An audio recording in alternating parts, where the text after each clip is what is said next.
Righto, so the day before the biggest kick-off of the most major sporting event on the planet, MTN, one of the kind of junior visible sponsors of, participants of the advertising world, announced yesterday that they've called off the talks with the Rascom.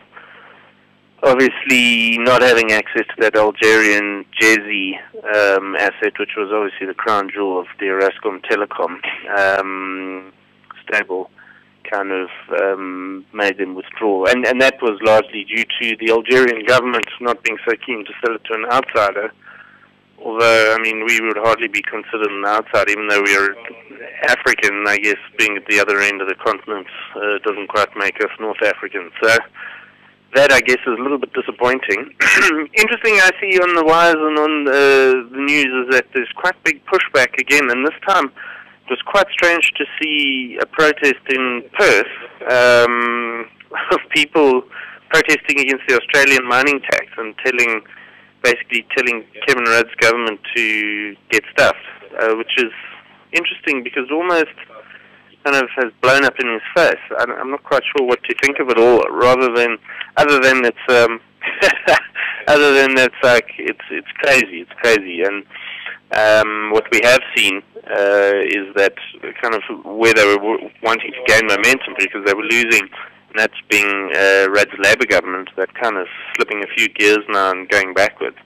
Then the other interesting thing that I saw was that Bernanke prepared testimony.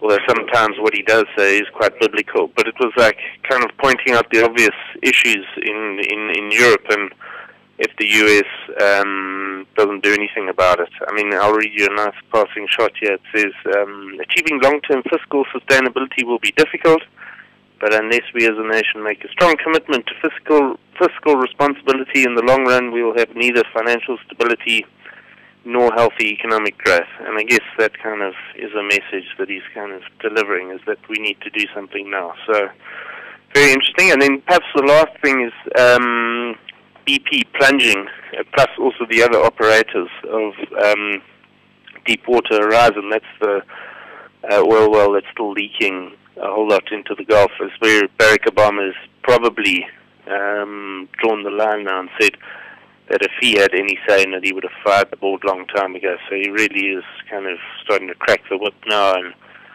BP saying, "Oh no, we're not entirely responsible for all of this kind of cleanup costs." So we'll have to wait and see there.